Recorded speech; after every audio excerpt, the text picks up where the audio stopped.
I wanted to explain that in a little bit more detail before we move forward and talk about, if you're outside counsel or even if you're in-house counsel, how in the world do you develop a strategy to protect your brand from counterfeiters?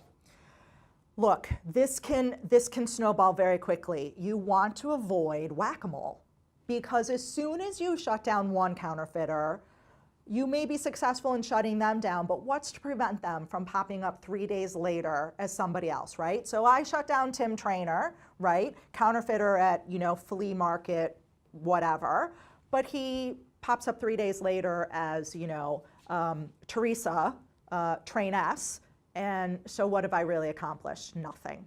So this is really the problem. So you need to be strategic. Every company, I don't care how big or small, every company has a budget and budget limitations.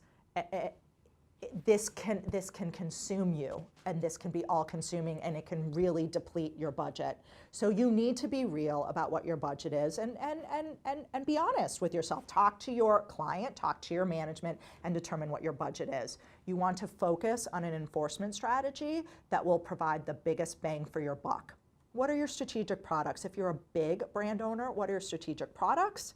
What are your strategic countries? What are your big problem areas? You cannot go after every infringer. I'm here to tell you, honestly, you can't.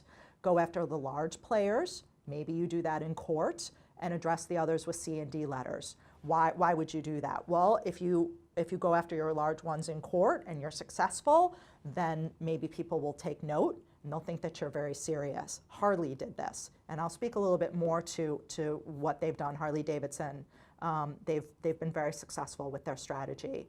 Can you secure well-known or fame status in certain countries, and is that helpful to you?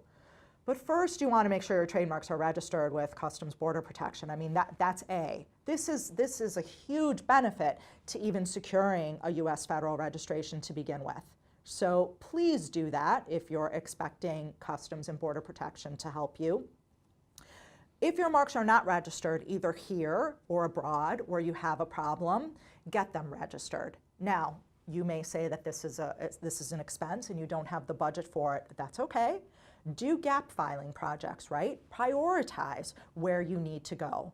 Even the largest brands can't do it all at once, so prioritize where you need to go.